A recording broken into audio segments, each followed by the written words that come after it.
Hi, Igor. Alex. Good to see you. You're very Yes. welcome. Thank you. Nice to see you again. That's right. You know, each time we met, I really remember really bright thoughts from our discussion, from our dialogue. And today we are at the HyperMarket channel. You know, idea is to highlight as a supermarket, highlight major trends and major news, and discuss what the future actually holds. And you know, from that perspective, I wanted to talk to you about opportunities for international company on the Russian market.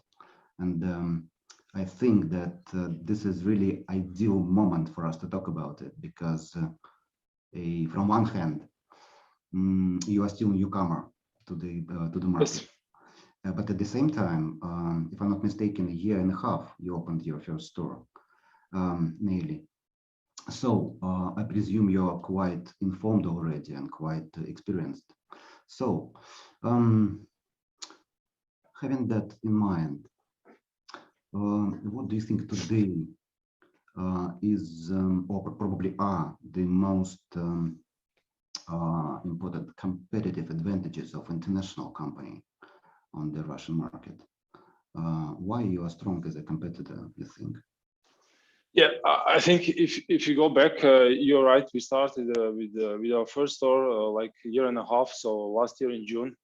And then if I go back and think about what were the main strengths for us as being a startup here, was for sure having a strong company structure and support from the head office. So there were really many people involved in the whole project of setting up the business here. So I'm talking about tens of people, if not 100+ people.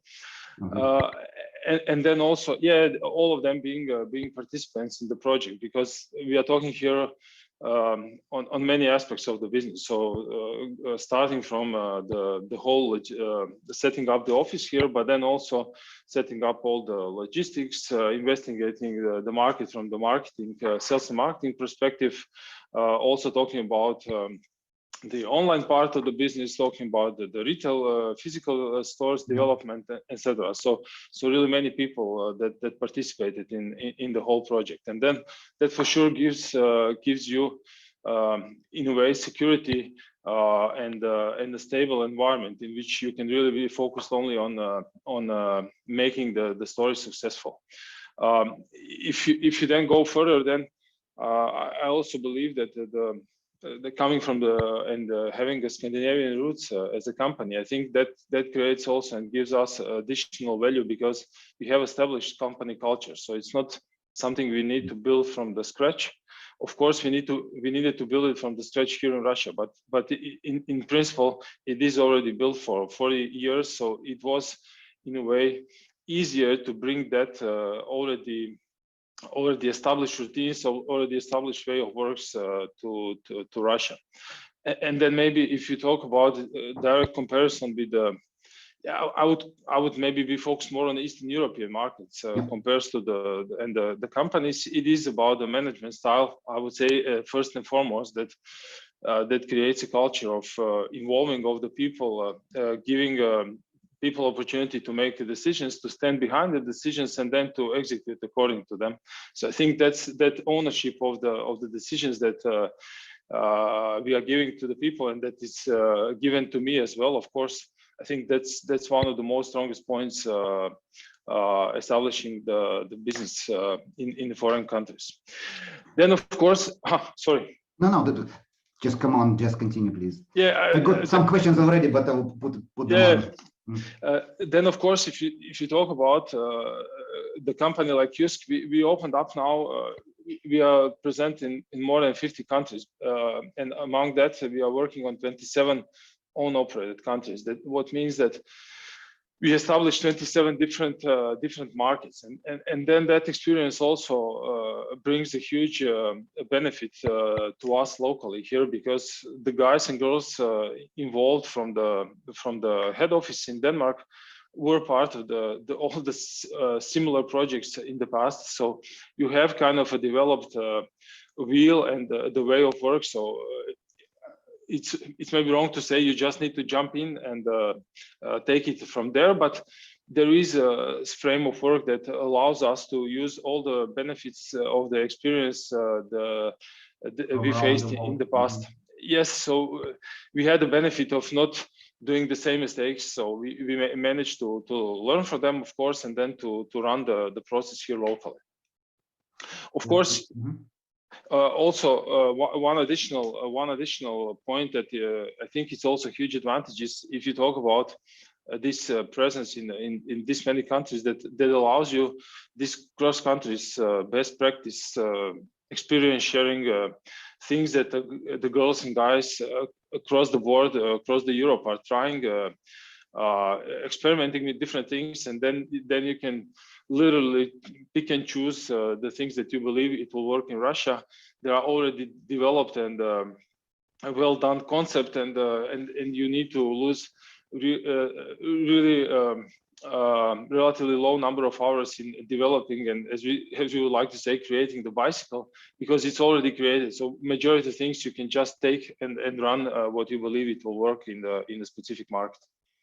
Right.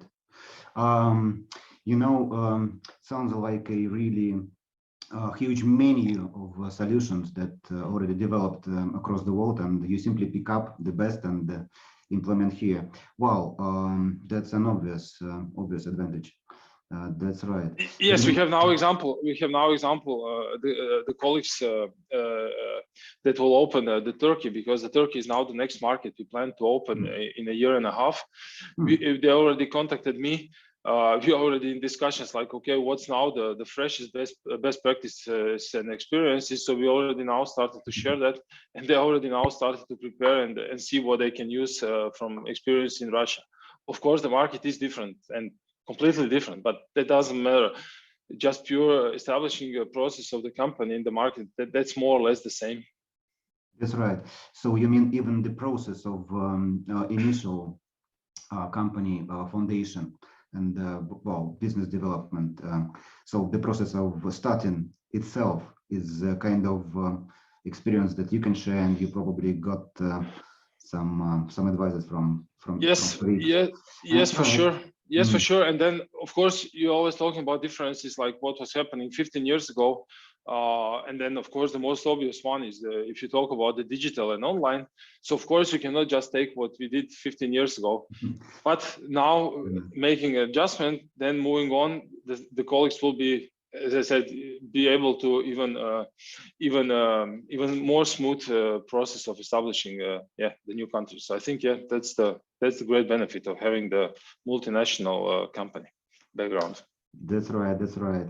In the meantime, I'm really pleased that among the advantages you mentioned your corporate culture, and I really would love to focus on it. But before that, you know.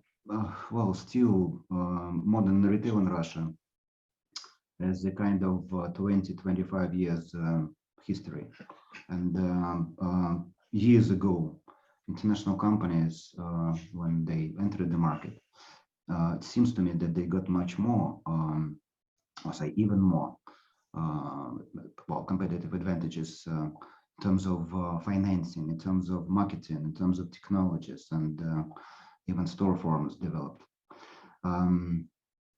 It seems to me again that today Russian market is much more developed, and still from that list of advantages. Yeah, I think financing. No, what do you think? Just wanted to confirm what you are saying. I think yes, especially if you are talking about the biggest cities like Moscow, St. Pete. I think that the retail is really developed, and you have really nice local players that are doing really great job. And then if you would even take the parallel in the digital and online, I would say the Russian market is even in front of the European market and what is happening there. So I think yes, you're right. I think I see the great development here as well. Yeah, that's right. You know, just following this conversation, you know that probably already a number of Russian companies entering European, well, Europe market. What would you take on board? Would you be a Russian entity, Yes. Russian company entering? What I face now, or at least what I was able to see now, I think that the companies have more flexibility in approaching the different segments of the work, and that's something that is one of the downside of having a big structure behind you, because more or less again, I'm not saying about everything, but in many things you need to fit the concept, quote unquote, fit the concept what is happening in the company. I think the Russians and the Russian companies here have really a lot of flexibilities, and you can see that different companies are trying a different either concepts like a small, big concept stores. You can see that in online they are present on the marketplaces, they have their own web shops, etc. So you can see that they are trying and mixing and matching, really like in a good way also, I would say. So I think that's the one thing I would take. And from one side, that's also logical, because they're working in Russia, basically you are working in the one frame of work. So that probably allows you a little bit more flexibility compared to, again, JYSK that works across 27 countries, and it's not that easy to just say to everyone, yeah, you can do your local trials and rules. Of course, you can do small things, but talking on the bigger scale, it's not that easy to do. That's right. You know, we're just receiving some questions from our colleagues online, and they are really interested. What do you think on Svetofor or MER discounters? And actually, my point of view is that Russian companies, on the top of their quite technologically developed, they also got used to work on a market with a quite low level of income of a consumer, so they are naturally experienced in discounting retail. So just in one word, what would you think on Russian discounters coming to Europe? That depends, of course, on the segment, because there food are retail. Sorry, food retail. Yeah, I think there are some really good ones in Europe as well. So I think if you are looking I don't know, Lidl from Germany or Netto from Denmark, that are like some of the obvious ones, I think there is a lot to learn there. But I think there are also places, especially some countries, where they are not present and where the local players are simply not strong enough to develop such concepts. Again, coming from Croatia and then working in the surrounding countries, you are missing that part, because the local ones are not strong enough to develop such concepts. And then basically when Lidl came to, then they are like created a boom, because it is something a little bit different, a little bit new, and actually they are having a huge success there. So I think talking about that, there are countries where for sure there is a room for Russian companies to do that. Right, thank you very much. All right, back to JYSK and yes. your corporate culture. You've mentioned that one of the key points is that you are providing your colleagues with the ability to take decisions and yes. be responsible for. I really wanted to understand, how do you do so, and what else? How can you describe your culture of your particular team in Russia?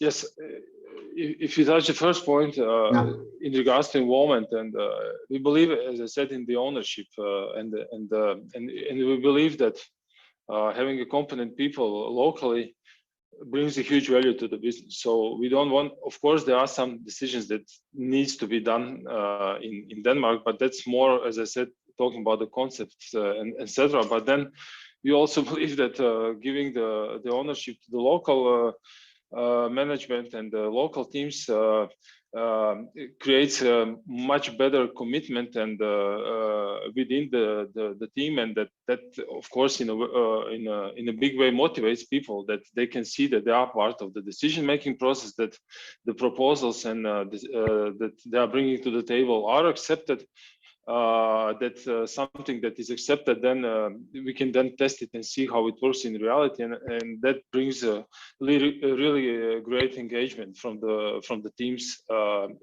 locally.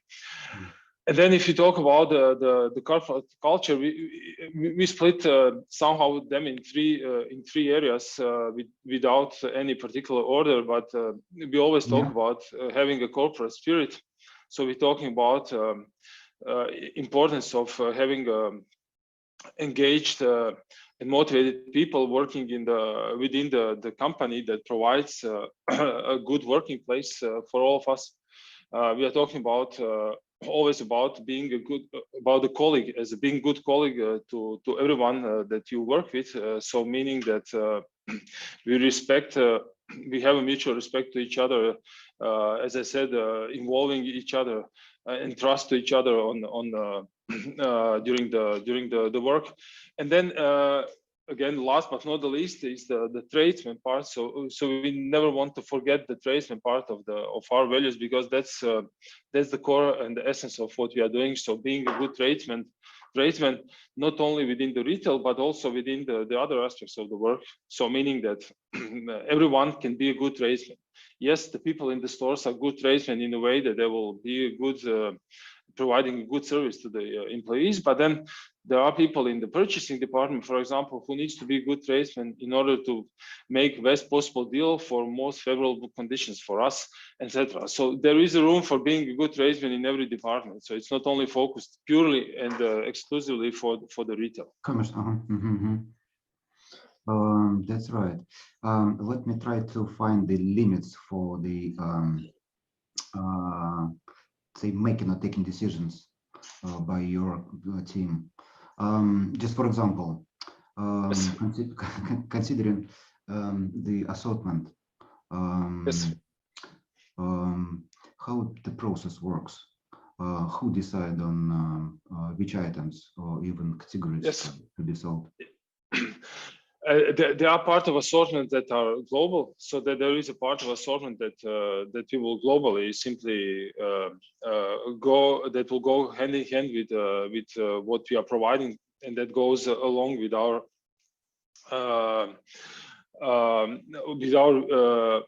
mission to provide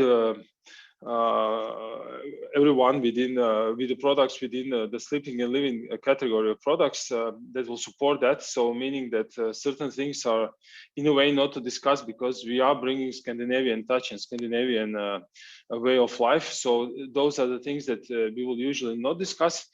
But of course, then there are things like assortment of mattresses or part of the furniture assortment, etc., where then it is a part of discussion on, okay, let's see how the Russians likes to sleep.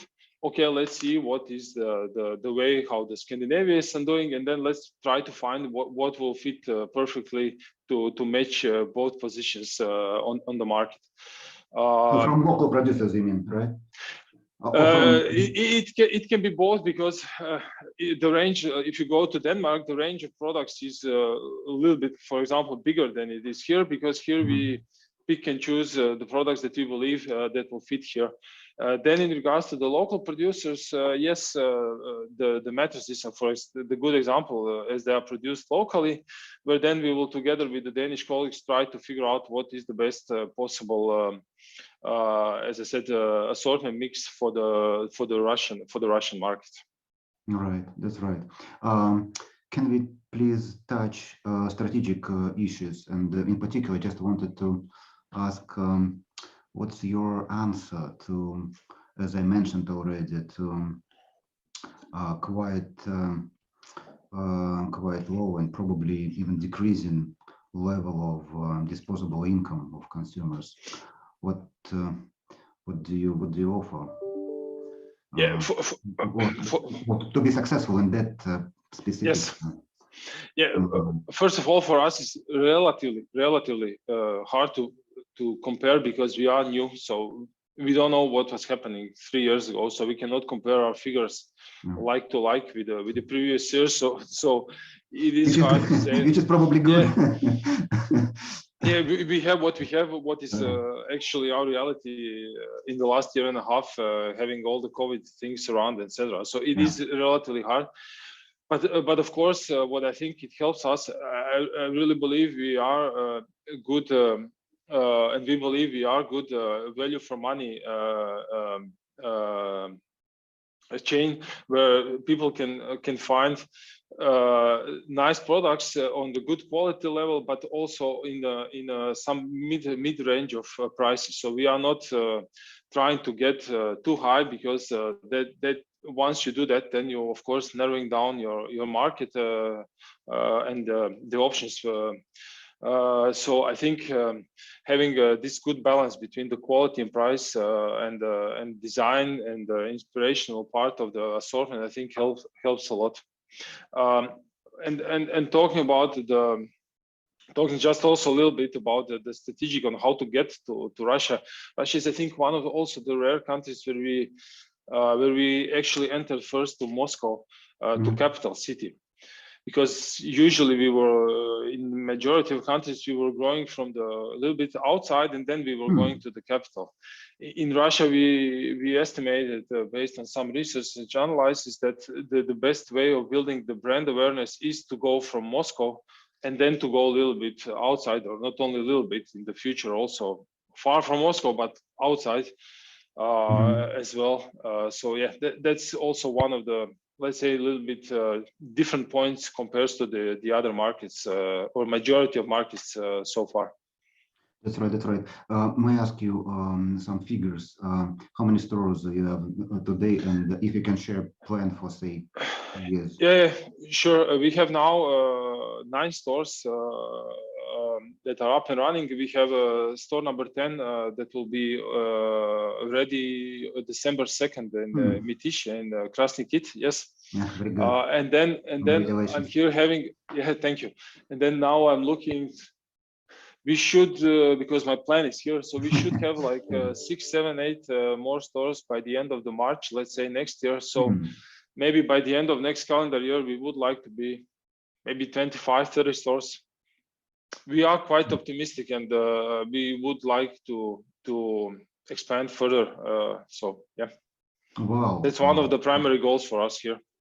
Even, I mean, one of the primary goals is your physical presence at Pole Extension, right? And yes, very good.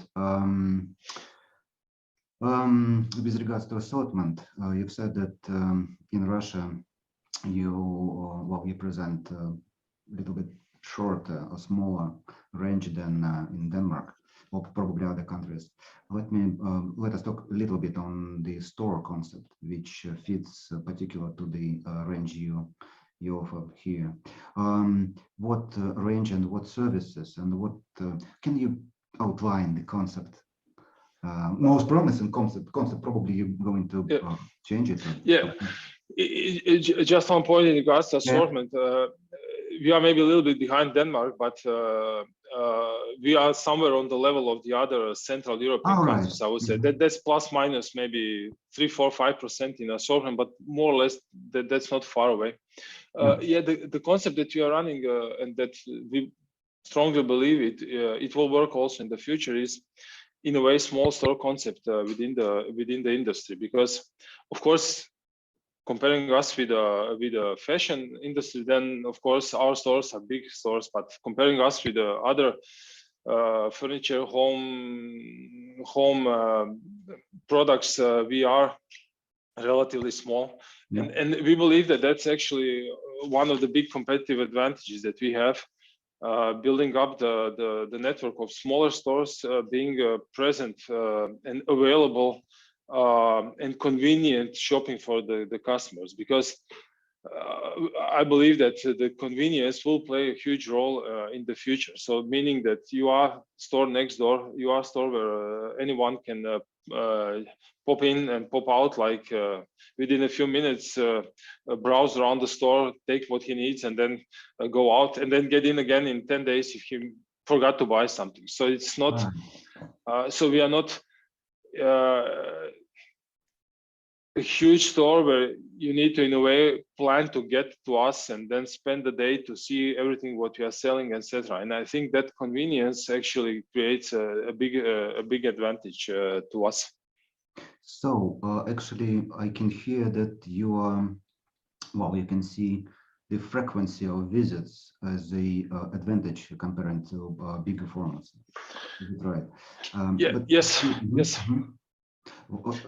That's great, and I can see that basically all the established retailers, they are really fighting for the frequency of visits or contacts, whatever they're making with their customers. This is really one of the major KPIs. But still, to manage that contact, to keep the traffic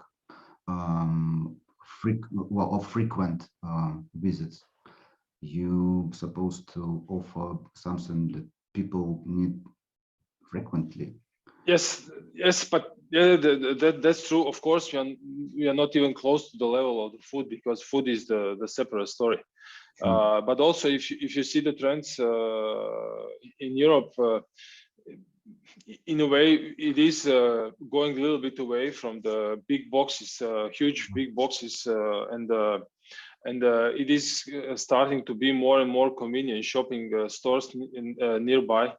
Again, it doesn't mean that the big ones will disappear. It is just about optimization of in a way, of the square meters and how to make it more efficient and not wasting too much square meters that you actually don't need. And then this also part with living in 21st century and having the jobs that we have, having intensity of the life that we have. We would like more and more to have something where you can just pop in, buy what you need, get out. Of course, you're also willing to pay a little bit of premium on that, because that also costs a little bit more. But I think more and more customers are willing to do that. That's right. Time is really key. Yes, that's true. And then in regards to our stores, we are facilitating also with the regular campaigns and promotions. So we are also trying to, in that way, to facilitate specific time of the year, specific product groups, etc. So we're trying to mix and match all this in order to offer every time something differently to the customers.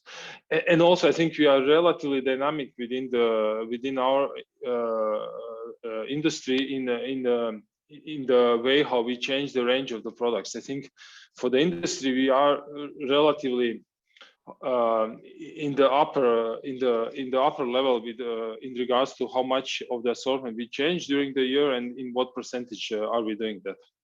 That's right. That's right. You know, you just reminded me that literally next week, Retail Academy is organizing a accelerator of new products, and I just wanted to say hello to those who already registered and who probably will.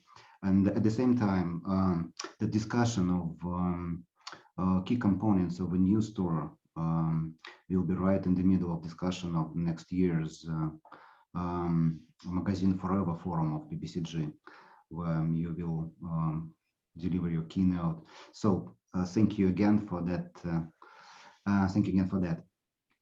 Actually, I can't believe it, but we approached almost the limit of our time. And at the very end, I got just a few short questions for you. Yes. Can you please Shoot. tell me? Right, they are probably not really very well expected, but still. What's your favorite Russian saying, поговорка? And can you pronounce it in Russian? Поговорка. I think the favorite one for me is "За здоровье." because then That's I know. good point for your culture. Yes, because that is quite close to where I'm coming from. So I know that once I start to saying that, then I know I'm in the good mood, and I'm close to be super relaxed. So I think that's the one I like probably the most. Very good. You know, it tells us really a lot about your corporate culture, and I'm really pleased that you do so. Probably just final question on Yes. very simple. What kind of Christmas tree you're gonna have at your office? I mean, will it be just real green tree, or will it be plastic, considering ESG aspects? And just Yes. what is it? Yeah, I think what we did last time, I think we skipped the tree. We just made like a nice decorations with some lights and some small decorations from our stores. So I think we kept it like that. Actually, this year we have a little bit bigger office than the previous year. So yeah, we still need to see, but it will be for sure in the Scandinavian spirit. So that that we go along with the company roots. So I think something modest but still nice for everyone that can enjoy. That's right. That's right. Please do not forget to put it really, because the circle around the Christmas tree is a kind of tradition. Yes, yes. And this is a specific place to say in здоровье. Yeah. I agree. I agree. Okay, Igor, Yes. it was more than pleasure to talk to you today, and well, just thank you very much for your time, and thank you very much for your answers. Yes, thank you to you too, Alex. And yeah, I was more than pleased to participate. And whenever you need me, just give me a call. Right. Thank you Yes. very much. I will. And, thank you, and enjoy the weekend. Bye bye. To you. Bye.